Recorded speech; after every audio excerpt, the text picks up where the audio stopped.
fight, baby, I don't wanna taste blood. I know it's coming even when she doesn't say much. There's nothing left, so it's really gonna save us. We'll have a couple drinks and act like we don't hate us. Well, welcome back to the Full Perspective, everybody. This is Eddie, as always, alongside Alex Andretta, and we back. It's been a little minute. It's been like been some months, but have a great guest on hand today. Stud, savage, whatever the adjective may be for Tony Videtto. Longtime friend of mine, longtime teammate of mine, homie for life. Tony, thanks for coming on, bro. Yeah, man. Thanks for having me. Excited to sit down and talk with you guys. Hell yeah, bro. Dude, it's obviously been a minute for me and Alex here. We haven't done this in a few months, and the rust is on the wheels here. So how about we start off a little easy here and tell everybody, you know, who you are, kind of go through the timeline of Tony Vendetto from about, let's call it high school till now. Sort of set a tone here, if you will. Yeah, man. Let's do it. Let's see. High school. Grew up in Kingston, Massachusetts. South Shore. Ed knows all about that. Dredda knows all about that. Went to Silver Lake High School. The Lakers, baby. Nothing better than the Lakers. Played baseball, basketball at Silver Lake. Gave Ed a good run for his money back in the day. Can't remember ever losing to Middleborough, so that wasn't that wasn't too much of an issue there. We had some good battles on the fields. I remember Ed actually hit a triple off me one game though, so he'll always have that over my head. Let's see. That was back when yeah, back when I threw the ball around a little bit. You know, tried to stay with baseball as long as possible. Ended up going to UMass, of course. Played ball with UED, roommates for a couple of years there. Didn't necessarily pan out the way I would have hoped, with some injuries here and there. Really only one full season that junior year of mine. Played in like 43 games.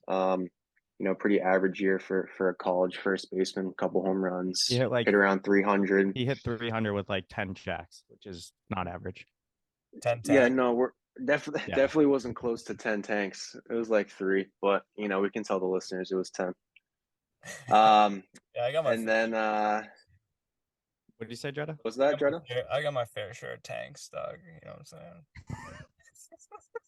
Back in the Middleborough youth days. Nah, I'm trash. Don't even worry about me. I'm just fucking around. Yeah, so ended up graduating from UMass in 2020. Got a degree in kinesiology and exercise science with a minor in biology, and ended up taking my academic career down the path of physical therapy, in which I just graduated with my doctorate last month, actually, at Mass College of Pharmacy and Health Sciences. And that takes me to where I am now, working as a strength coach, looking to kind of combine the worlds of fitness and strength and conditioning with physical therapy in the rehab worlds. And going to take myself out to Colorado once the fall comes around and start working with the University of Colorado out there. So super stoked for that. Can't wait to get out there.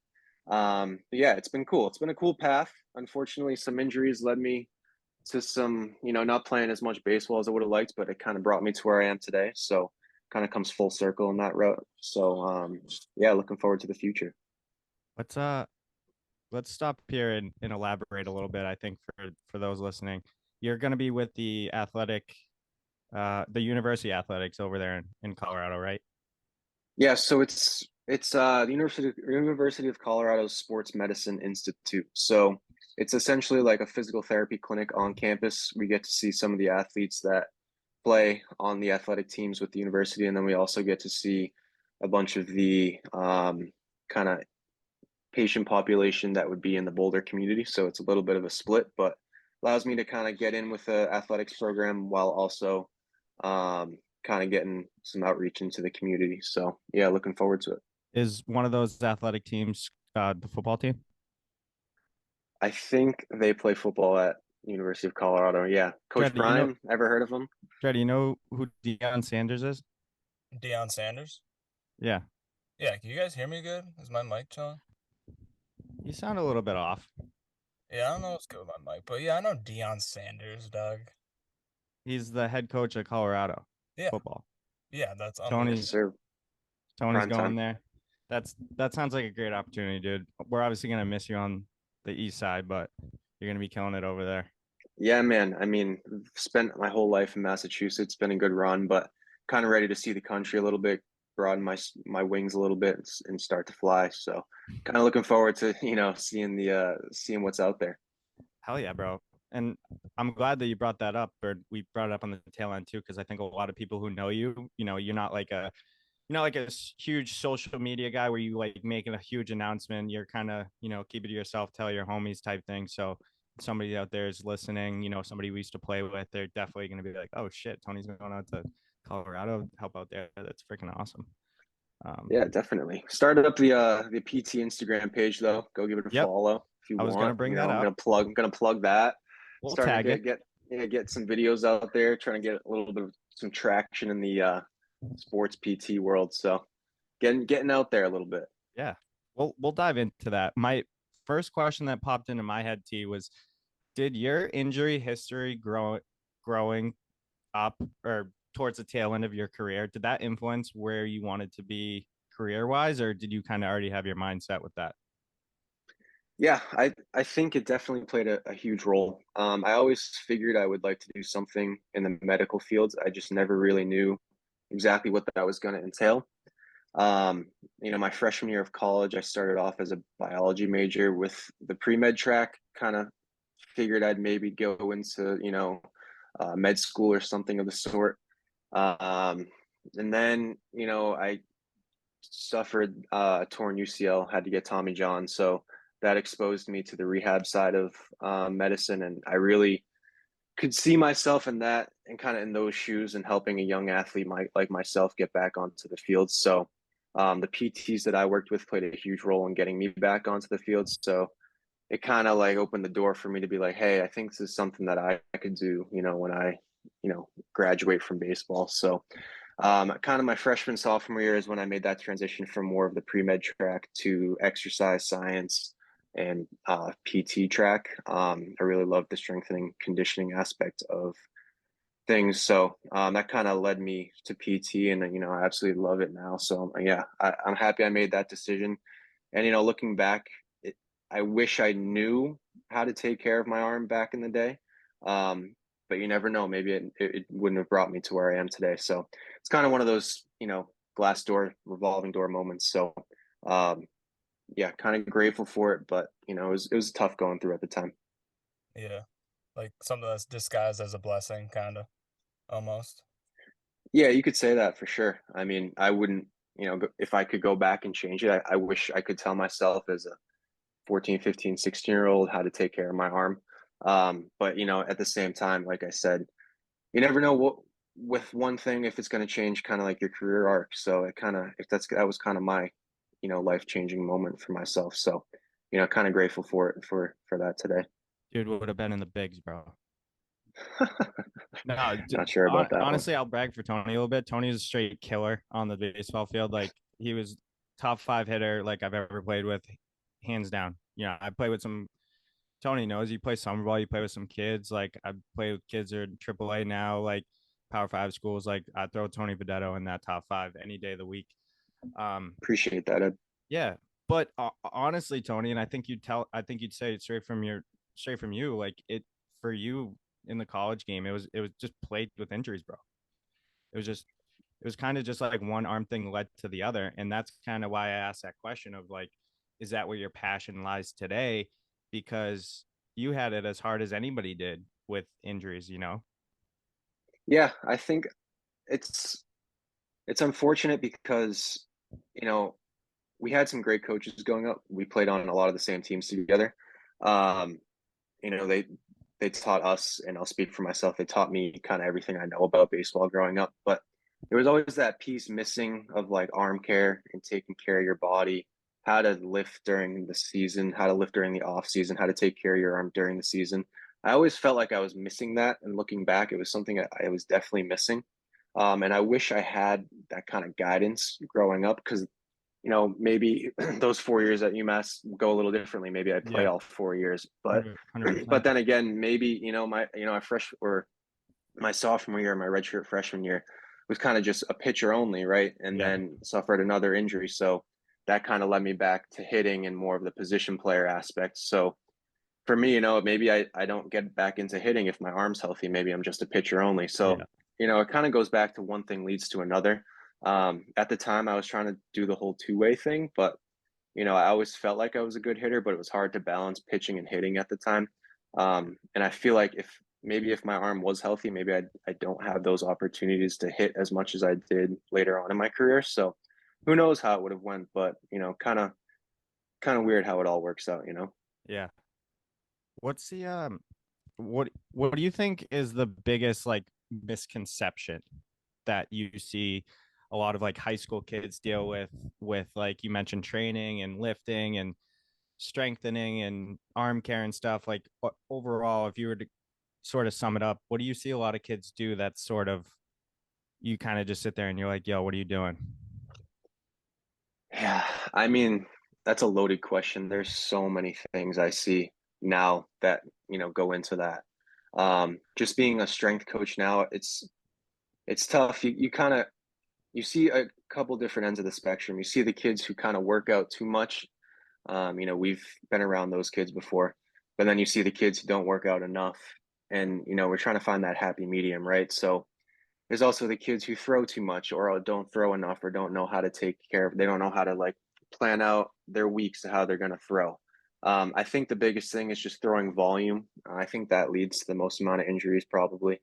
I think kids go out and they throw 120 pitches on a Sunday, and then by Tuesday they're playing shortstop. Yeah, Wednesday they're playing center field. yeah, Thursday they're pitching again, and they're not doing anything to help improve their arm strength or take care of their arm in terms of arm care or anything like that. I think that plays a huge role. And I think once people get into season and playing every day or playing like a normal high school season, they kind of forget about the strength and conditioning side of things. So they're up at a peak right when they start the season with strength, and then they don't see the gym for 3 months, and then everything tanks, and they just get injured, and that's probably the biggest thing I see. So what I tell my guys is get in the gym before the season, stay in the gym during the season, and take care of your arm with the arm care programs that I give them. So I'm trying to kind of give back what I was missing when I was kind of that age right now. sounds like that's your drive. Yeah. Yes, sir. Random question to kind of go along with that kind of popped into my head. Because at that age, I was kind of eating whatever came my way in terms of diet. Does diet now play like a pretty big role, um, you know, in your kind of line of work now and what you see, or is it that kind of on the back burner, or is it more just like strength and or a certain workout Yeah, during the week, or is there more of a diet now? yeah, I mean, I'm not a nutritionist, I'm not a dietitian, so, I don't actively give any nutritional advice, but I think there's like three pillars to an athlete, and that's sleep or recovery, nutrition, and then like training, right? So you get in the gym, but the biggest misconception people realize is the gains aren't made in the gym, they're made after the gym. Like it's what you're putting into your body to help recover. It's how many hours of sleep are you getting every night? Are you hydrating enough? You're not going out and boozing the day after you get a big lift in, things like that. So I'm kind of just trying to guide the kids on how to properly recover, how to take care of their bodies outside of the gym. Protein's big, you hit carbohydrates, you hit your fats, all those basic, food categories. I'm not necessarily making any meal, food plans for anybody, but at the same time, I'm kind of giving some guidance on how to take care of your body in terms of nutrition for sure. Do you do you like know or remember any like numbers or anything behind that in terms of like what you like it, do you get 80% of your recovery at a certain amount of sleeps or sleep hours and then food like versus if you slept 2 hours and eat shit, you know what I mean? Yeah. Like Yeah. I think I'd have to pull it up, but I think I read a study that was athletes who slept less than 8 hours a night were at a 1.7 or like 2.3 times risk for getting injured, which is pretty significant. Like, Yeah. like if you take one athlete, they're getting 8 hours of sleep. You take another athlete, they're getting 6 hours of sleep. That person's 2 times more likely to get injured because they're not getting proper sleep, right? Which is pretty crazy to think about.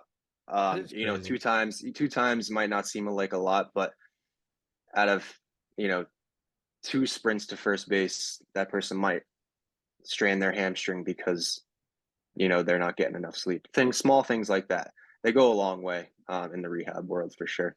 And it has nothing to do with even the lift, like you said, it's recovery. I mean, yeah, lifting is such a huge important factor, but the other two are just as important. You can't really have a well-rounded athlete if they're not hitting the gym, getting proper sleep, and getting proper nutrition, in my opinion. So, kind of got to hit all three and hit them out of the park if you really want to kind of succeed as an athlete. That was for me in high school too. I'll be the first person to say I had that misconception of, like, during baseball season, I never lifted because I just was never really not pushed to it because we had summer programs and stuff, but during the spring high school season, it wasn't like an emphasis to like go get a lift in or do this. It felt more of like an emphasis not to do that because you like don't want to get underneath a bench because your arms and like this and that. Where then you get to the college world, you're lifting 3-4 times a week, mix in some recovery days in season there here and there, some light work. Um, would you emphasize what you said earlier for high school kids of like, even if you play a sport like hockey or play a sport like baseball and you're at the high school level, do you encourage them and you want them to still get in the gym during season, right? Because if they're good enough, they're going to play at the next level. They're going to be doing that anyways. But even if they don't play at the next level, I'm assuming in your expertise, you guys probably see a better result of longevity over the year and athlete performance with athletes who are in the gym versus not. Yeah, absolutely. I mean, I've been a strength coach for like 6 months now. So I was able to see kind of the preseason high school baseball, mid-season and now postseason. There's a few kids in the gym who, play baseball, and what I gave to them worked really well. They hit some heavy weights in the off season, and you can still hit heavy weights during the season. That's what a lot of people don't get. You just want to maintain your strength that you like the gains you made in the off season. And how you do that is just by decreasing volume, but you can still hit the same amount of intensity. So you're not hitting, a squat 4x10, you're hitting a squat like for 4x3, just hitting some heavy weights, maintaining your strength. And that's the biggest misconception, I think. Like you said, no one really told me, and I'm sure no one really told you back in the day, like, yeah, you can maintain your strength by getting a couple lifts in during the week. And that's such a huge important factor because hamstring strains so predominant in sports just because of sprinting. And arm strength is so important in terms of the baseball world. So it really is important to get in the gym and stay in the gym during the season as long as you do it, correctly. And that's kind of where like people like myself come into play who kind of went through it and didn't have the guidance, and then we're still able to play a little bit in college. And now I kind of have that perspective of how it all comes together. So it's kind of cool to put it together and help out with the kids these days. For sure. I'm looking up this. I just quickly went on the internet to see if I could find it, but I remember hearing that Nate Eovaldi was squatting like 500 pounds and then went pitched 7 innings in the World Series game. Have you Yeah, guys ever no, heard of that? yeah, it's a real thing. I mean, you look at NBA players; they're getting a lift in at 10 a.m. the day of a NBA Finals game. Like it's a real thing to lift on game day, lift before game day. Like Mm-hmm. as long as you're not inducing muscle soreness, like you're absolutely prepping your body for the stress of athletic events and Yep. athletic movements. So it is important for sure. Is that more of like an emphasis in, quality over quantity type thing, or is it a little combination of both or with consistency, would you say? Yeah, I think with younger and less experienced athletes, I'm definitely um, emphasizing quality movement over quantity. Like if I have a kid who hasn't really been in the weight room before, I'm gonna have them do 5 perfect squats, a couple sets, then throw a 4 by 12 scheme at them. But someone who's more experienced, I'm like, okay, your form's solid. Let's start throwing some weight on the bar now. But I'm always making sure that the kids have perfect form before they're putting too much weight on the bar. Is that like hard to judge for kids or high schoolers? Like you have like kind of like a form or whatever you're gonna base it off of, but they're high school. You technically don't really know sometimes what's gonna happen or how they're gonna react to like certain things. Like some guys just want to get in there, start lifting the heaviest weights. Is it like tough to I kind of think circle around that and figure out what's like the best plan? I think the more experience I get, the easier it is. I mean, like if a kid comes in and he hasn't been in the weight room before, you can easily tell. And it's like, okay, we're just going to start from square one.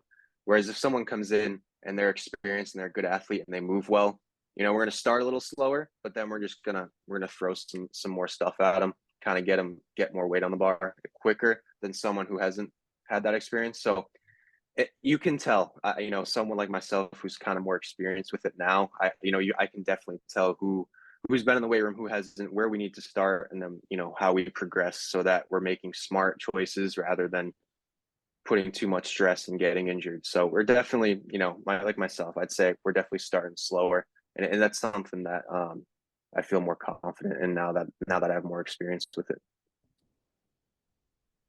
A little bit aside from the strength and playing days of yours, obviously there's a lot of school that comes with getting to where you're at and going from there. What was the hardest point in time for you school wise? Like, was there ever a time where you were kind of just like, yo, I don't know if I can keep doing this, or was it kind of just you were nose to the grindstone and just toughing it out, or what was a hard time? In all honesty, undergrad at UMass was far more difficult than post grad. And I say that just because of the amount of time we had to dedicate to, baseball. Yep. And I know for you and also myself, like there were definitely points at school where it was like, no, I'm here because of baseball. Yeah. I don't want to go to class. Like even someone like myself who, I pride myself on going to class and all that stuff. But there were definitely semesters where I was like, well, no, I have baseball 4 days a week, 4 games a week, practice 2 days a week. Like I'm kind of going to put school on the back burner. Mm-hmm. And it was definitely hard to keep my grades up and also, put all my time into baseball. So it really was more difficult paying attention to schoolwork at UMass just because of the balance between athletics and academics. But when I got to my post grad, it was like I can just focus all of my time on my education and on my studying. And it was so easy for me to time manage just because we had to time manage at school. It was like, all right, your baseball, you got to plan when you're going to get your work done, also just to pass. So for me, with post grad, it was like I have all this time. It's so easy for me to like just get my work done and do it efficiently just because I've been doing it already. So there were definitely harder tasks at school post grad, but in terms of balancing life itself, it was definitely more difficult at UMass, I would say. Yeah, you kind of answered my question after you answered the first part I was going to ask in grad. It seems like you just had a lot more time to study and focus on school. Yeah, I mean it was the same full-time schedule, 120 credits. um, I think there's 120 credits in undergrad and it was another 120 for postgrad. But yeah, had class pretty much all day, and then instead of going to practice, it was all right, get your work done, do the same thing the next day. Didn't have to worry too much about traveling for baseball, getting work done on the road, um, getting up for a 6 a.m. lift. All those factors were kind of eliminated. So for me, it was pretty simple to kind of manage my time and just put all my effort into studying. Just like anyone who kind of graduates from being an athlete, it's like, well, now I have all this time on my hand. I can kind of excel with my work, school, whatever it is. That you just have more time on your hand, and I think that prepares you well for life itself. Mm-hmm. Definitely. Yep. That being said, do you have any like, is there a gap missing there for you at all? with baseball being gone and you had all this time, studying, was there like a gap you needed to fill? Was there anything that, filled that for you or? Yeah, it's a great question. For the longest time, I would say for like the year after, so we graduated 2020, that was COVID for me and Ed, and Ed Mhm. went back. And that whole year up until the following spring, I was telling myself, no, I don't miss it. Like I made the right decision. I'm happy doing what I'm doing. And then that spring of 21 came around and, I saw the team getting ready to play like the first spring game. And I was like, damn, I miss this. Like, I wish I was getting ready to play at, wherever it was just to run out on the field again. So every time spring comes around, I always get that itch, but I don't miss the Boyden Blues as we called them, December 1st, practicing inside and Yeah, it's nobody 10 missed degrees practice, outside. bro. Yeah, nobody misses the practices. They miss all the glory days of playing the games. But yeah, no, that was funny for me to experience that spring. But in terms of time, it's everyone golfs now. That's kind of what I do. Yeah. Just fill your time with some golf. And then yeah, just I'm just huge into exercise right now. I love getting after in the weight room, kind of getting into a running kick right now. So kind of Okay. filling my time that way. So just finding other passions in life. It's good to seek other ways of happiness. But yeah, especially in the spring. Even now, I still watching the College World Series now. I'm like, damn, I wish I had that opportunity. That would have been cool. So definitely get the itch every once in a while, but not like any burning passion. Like, wow, I missed the game. Nothing too crazy like that. Yeah. You know what's Ed, funny? how do you feel? Do you get that? Do you still get that? I don't get it anymore. Honestly, I mean, for me, and I was just gonna bring this up, kind of going back for the fifth year at UMass, kind of solidified my baseball ending. And like our senior year was COVID. I had a broken hand. There was a lot of unclearness with my senior year of college baseball. But going back there, I kind of left satisfied. So people ask me sometimes, like, do you want to go play like men's league baseball? And do you ever really miss it? And I'm kind of just like, dude, I don't really miss it that much. I'm kind of over it, which is a good thing for me, I think. I don't really miss or regret anything with that. Um, for me now, it's more of like getting into golf and like I love football and even basketball. I'll play some pickup basketball and stuff, but my itch for the game of baseball is kind of gone. But I'm happy that I'm back in the gym though, because that I think that kind of satisfies a little bit because we did so much training for baseball. It's kind of my release now for the gym. Um, But Tony, I wanted to jump back in there. When we were sitting there as a fifth year COVID, we were in the same room when we were told that we were the season was canceled, right? Hmm.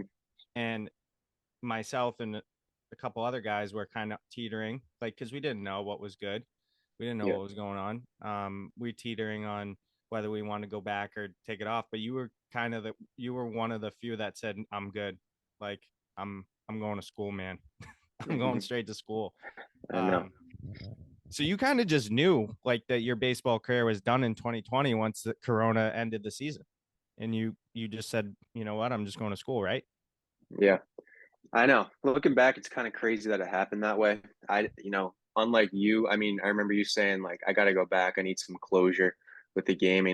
That's something that I didn't have. I guess I didn't know when I was playing my last game that it was going to be my last game, which is Yeah. kind of sad to think about. But I was just kind of weighing my options once we got home and the whole world was on lockdown. I was just like, you know, I devoted so much of my life to this game, and I was kind of at the point I was satisfied with how my career went, and it was just kind of got to the point where I didn't really see myself succeeding too much further with baseball itself. Like, could I maybe have had a great fifth year and like signed a free agent deal with, some major league team and played minor league ball for a year or two? Like, that's probably the peak that I could have gotten to if I really like got lucky and just put in the time and effort into another year. And for me, even if that happened, I was like, I don't know if that's necessarily what I want with my life to be, doing that for 2 years. or Yeah. whatever happens, not to like pity minor league baseball or anything. Anybody who gets that opportunity would be so lucky to have it. But just I didn't see the odds were in my favor in terms of that route. So for me, already having gotten into grad school and knowing what my passion was after baseball, I was kind of like, well, I set myself up. I tried hard in school. I got Yeah, you myself to this got in point. that year, right?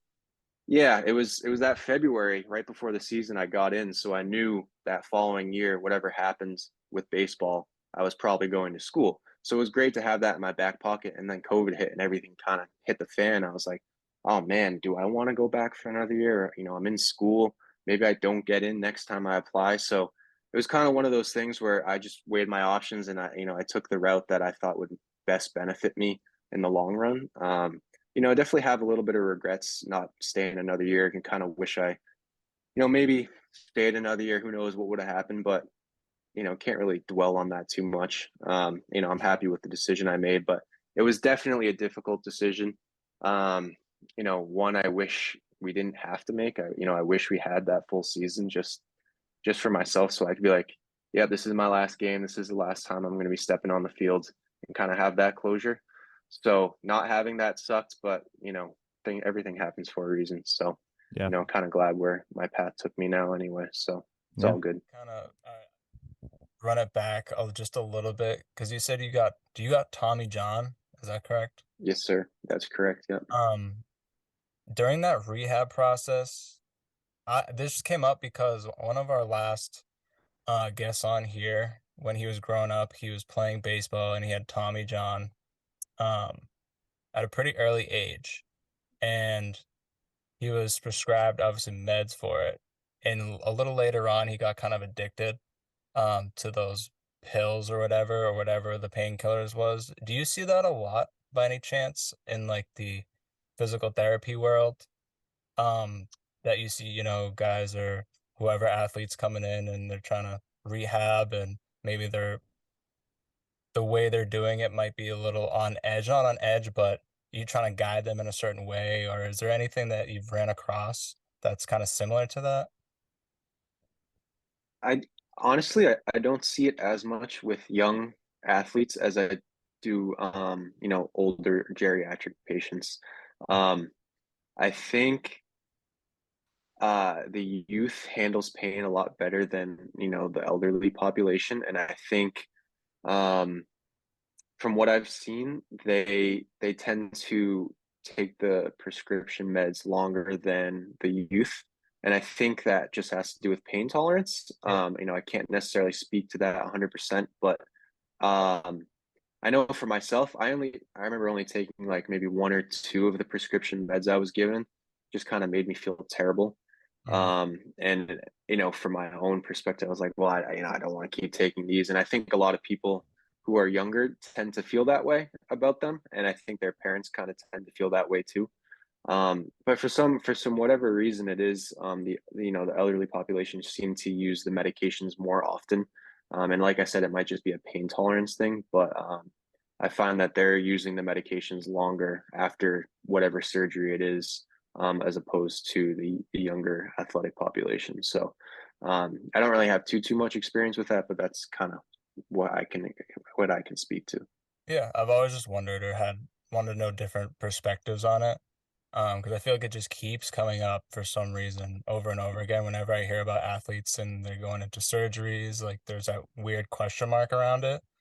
So I just want to know your perspective, kind of. Yeah, I think the opioid epidemic is real, and um, you know, after every surgery, I think every doctor kind of prescribes opioids, and there's some good documentaries about that whole crisis. I'm not a medical doctor, so I can't really speak to it, but I think it definitely is a bit of an issue in the world today. I think prescription medication is used, and pain medication specifically is used far too commonly for whatever type of injury or pain it is. I think a lot of that can be attributed to just doctors prescribing prescription meds and pain medications for a lot of different disorders or musculoskeletal injuries.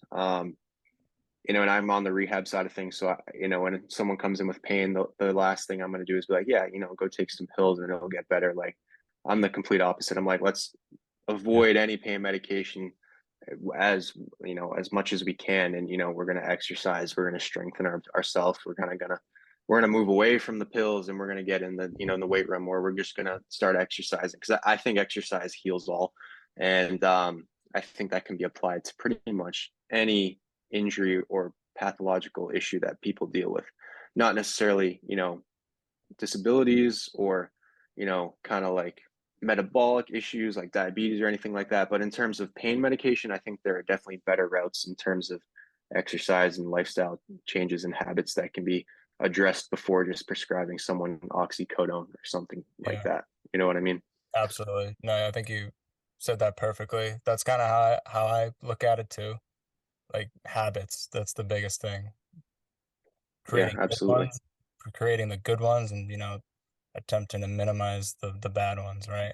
Yeah, Especially absolutely. workout plans, you know, staying as healthy as you can be with the time you have. It's just automatically, in my opinion, going to make you feel better regardless of what area of life you're in. Um, Yeah. so yeah, no, thank you for that. That's awesome.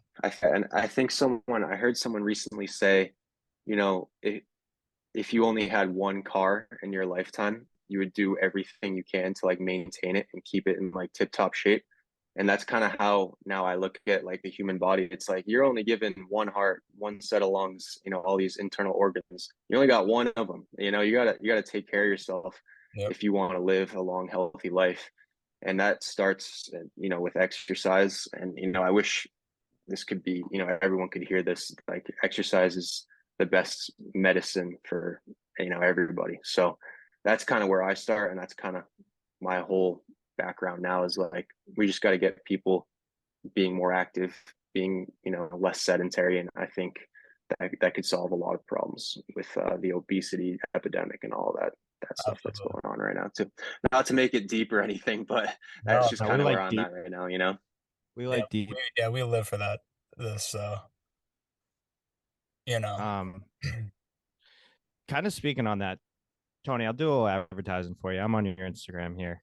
Let's For go. anybody listening, and Tony's PT page will be tagged in all of our posts. But to go along with everything that Tony said, he's got new wide neutral grip pull-ups are better than chin-ups for baseball players, rotator cuff guide, Yes, stuff sir. like that. So Tony's the expert in this field.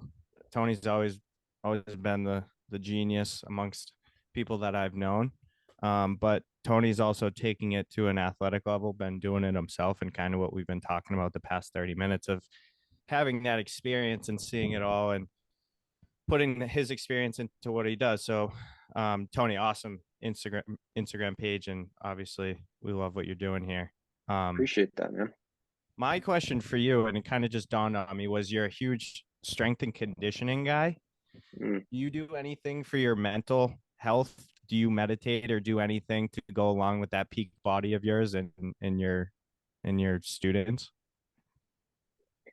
I don't meditate, although I know it has great benefits. I know people who I'm do not telling you meditate. that you should. I was just curious if you did had any of that in your repertoire. No, I don't. I know people who do, and they love it, and it helps them immensely, just in terms of relaxation and kind of getting into a relaxed state of mind. I've done yoga a couple times, I guess you could say. But at the end of the day, exercise is what gets me going and gets me in the right mental space. It's just my routine: wake up, get it done, go on with the day. I have been getting into cold water immersion. I don't know Yeah, if you guys have heard about this before. let's dive here. If you want to dive into that, there's I'm some interested. really great benefits. They're really great benefits in terms of overall health for cold water immersion, and that's one thing. Um, and then getting early morning sunlight and like late afternoon, evening sunlight, super good for health too. Just in terms of setting your circadian rhythm, and getting better sleep. See, That's another thing too. I knew you had it in your bag. I think you just subconsciously do things to better your mind, mental health, your brain. You're still feeding that brain muscle of yours. Yeah. Yes, You sir. aren't being like, oh, I'm going to do this, going to do that. But real quick, because I don't want to take up too much time on it, hit on the Yeah, yeah. cold water. Yeah, cold water is great for improving metabolism, improving focus. So many great benefits just in terms of cardiovascular health, decreasing heart rate, decreasing blood pressure. There's some really great podcasts. I don't know if you guys know the Huberman Lab podcast by any chance, but I do, yeah. he had a guest on recently. If people are interested in that, they go into great detail. But so I like doing that in the morning, kind of gets me focused. Is that cold shower for you, or is that like your way of doing it? I do cold showers mostly. The benchmark is like they say get 12 minutes of cold water immersion a week. So I do 4 3-minute sessions a week. Um, Usually, typically after I run, I just hop in for 3 minutes. Ice cold feels great. And then go into the beach. Sometimes you just plunge in there. So that's a pretty solid way to do it too. Yeah. But yeah, great benefits for cold water immersion. And then yeah, seeing if like people struggle with sleep. I know a lot of people go immediately to like melatonin or other sleep aids. And that's another thing where I'm like, no, let's get away from the medications. Let's do lifestyle factors that kind of can improve our habits. So, seeing early morning sunlight helps set your circadian rhythm to, fall asleep later at night. So that just sets your clock. Decreasing caffeine intake later in the day helps with that. Not, everyone says decrease screen time before bed. So that's a tough thing to do, but that's another good one too. But How yeah, much those are sunlight in the morning, T? I've heard 15 minutes is a great way to start. Just hanging outside, go for a walk, going for a run, get that early morning sunlight before like 10 a.m. and then watch the sunset if you can. Just kind of rekindles that circadian rhythm, sets you up for a good night's sleep. Interesting. I'm no expert, but that's what I've been doing, and I've seen some great benefits for it. And for people who struggle sleeping, they see benefits too. So Yep. those are some cool life hacks from your boy. Circadian rhythm. I've never heard of that. But Never heard of that term before, Ed? Hey, Alex, you gotta learn, bro. my bad. You gotta learn. Yeah, I'm probably just nerding out on you guys. That's my bad. No. You're good. Some of that. Just a little, not enough. T, so let's dive into this just for a little bit here. Don't want to take up too much time with this either. High School Hall of Fame kid. Oh yeah, dude. Silver Lake Hall of Fame. Catch me in it, dude. New inductee. Yeah. Congrats on that, bro. Thanks, man. That was actually kind of cool induction. They had a little ceremony for the inductees. So had a little plaque, hung a little plaque on the wall. That was kind of cool. That's awesome. Forever cemented in Silver Lake's history, I guess you could say. So No kind of doubt. cool. Kind of cool. So moving ahead, you're obviously going to Colorado. When are you going to Colorado?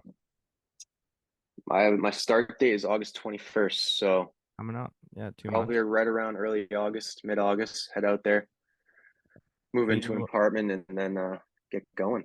You nervous? I think a little bit nervous. Yeah. It's definitely excitement, but it's also a little bit of like, do I really know what I'm doing? Like, shit, I don't know. I've never, it's you're caring for for people, like you're responsible for someone's health, and I think when you look at it that way, it can be kind of daunting at times, but I feel like I've prepared well for it, and I feel like I know a lot about rehab and taking care of people, so that's kind of comes with the excitement, but there's always a little bit of nervous with starting something new. So yeah, I think there's a little bit of both there. Absolutely. You got like Dredder will know this too because he knows Rob. You got a little bit of Rob Carmody in you, T. Where you just keep the head forward, man. Nothing can bother you. One thing after the next. Rob's a dog. I don't know if I can compare myself to Rob, but yeah, he's a dog for sure. You guys aren't similar in not a lot of things, but I think that one little detail is pretty funny because I think it's true. You played baseball, you played everything in high school, you I'm going to UMass. I'm a Division I baseball player. I played 4 years there. When COVID hit 2020, I'm cool with that. I go to med school. I'm doing this, for however long you did it for. I'm a strength coach. Hey, now it's the next chapter. I'm on to Colorado. We asked you if you're nervous. Said a little bit, but you seem like you're pretty confident. You seem like you're ready to go. So you just that train goes one way, baby. Yeah, man. I mean, it's only going. We can't go backwards, right? No. You can only go forwards. You just got to be confident with what you're doing, man. Yeah, And kind of take each day and each opportunity as something new, a new slate. Just work on yourself. Work on, for me, helping people get back to doing what they love, and I'm really excited for that. So excited for the new chapter. Looking forward to it, and all the positives that'll come with it for sure. absolutely. I feel like being nervous or maybe a little bit uncomfortable means you're doing the right thing almost, you know? Yeah, I think that's a good way to put it for sure. Yeah, that's a huge step, man. Are they Pac-12? Colorado now? Pac-12, yes Yeah, sir. they moved Buffaloes. into it, right? I think they've been that way Oh, for a they've been while there. now. They have? I think so. So true Power 5. Tony Videtto. True Power Five. That's Heading awesome, man. out. Appreciate it, dude. That's awesome. Well, let us know how Coach Sanders is. I'm pretty interested.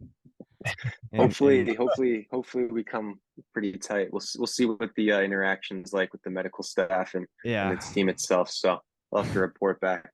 Yeah, don't be on he probably will get mad at you at times because you're gonna tell the truth about a medical injury and coach isn't gonna like it, just like every other coach would, right? I think that would be the least of my worries is having Deion Sanders yell at me. I think there's a lot of worse That'd things be in the pretty world, cool, man. Not a lot of people can say that. That'd be cool. Yeah. Hall of Famer getting on your toes about something. It's not a bad thing. No. Um, well, yeah, man. I think this episode, unless Alex has anything else or Tony, you got anything else? I think it was great to catch up with you, man, because I know we don't talk a lot these days. But it was even more so awesome for you to come on here. I think there was a lot of insightful information here for myself and people listening. I know we've had some guests on here that have given us more emotional insight and as to what they've been as an athlete, sort of from their perspective. But you being as smart and well-rounded as the person you are, you gave a ton of insightful information that I think will help a lot of kids. So I hope a lot of people listen to this and follow your page and gain something from it too. If you're a high school kid, get in the gym, bro. You know what I'm saying? Yeah. Not Yeah, not man. Couldn't only, said it better myself. not Lift only some weights, throw some weights around, dude. right. Not only like insightful, but I feel like it's tangible. You know what I mean? Because someone can Yeah. sit here and, speak about what you should be doing, but I feel like there's almost like a plan set when Tony was speaking, on physical therapy or ways to improve your health or certain things like that, which is, really beneficial to anybody listening. You know, sitting here trying to intake certain information and you don't know what's the next step to go can be a little tricky sometimes, but Yeah. how we laid it all out, I think it's very, very beneficial for anyone looking to make maybe just a small change. Yeah. Yeah, man. I appreciate that. And I think, knowing, what I know now and having the experience that I have, I think, it's only right that, I share it, with the people that I know, with people I don't know. Like, it's my job now as a physical therapist to, coach people and teach people how to, make better, life choices in terms of their health. So for me, it's kind of like my job to do that. And, I feel like obligated to do that, but it's also something I enjoy too. Um, I love talking about all this stuff, even on this podcast with you guys. I'm teaching about circadian rhythms and whatnot, which is super nerdy, but like, that's what I love to talk about and stuff. And, I love surrounding myself with people who like that type of stuff too, and can just vibe out and talk about whatever it is. But, yeah, I feel like it's cool to kind of be more of an expert in something that a lot of people don't necessarily really know about, and kind of have that knowledge to share with people because that's kind of what fulfills me and kind of gets me out of bed every day. So being able to practice it myself in the gym or running, whatever it is, and then helping people do the same is something that I'm super passionate about. So it's cool to have that as my profession, and I'm happy that I took the path that I did because I'm going to really enjoy what I'm doing, and every day I'm at work, it's not going to feel like, I got to go to work today. It's going to be like kind of pumped up to go to work today, help this kid who tore their ACL get back on the football Yeah, field or whatever it is. So that's super cool from my perspective. And, that's, I'm satisfied with kind of where I'm at right now. So for it's cool sure, to be bro. able to talk about it and share that with you guys.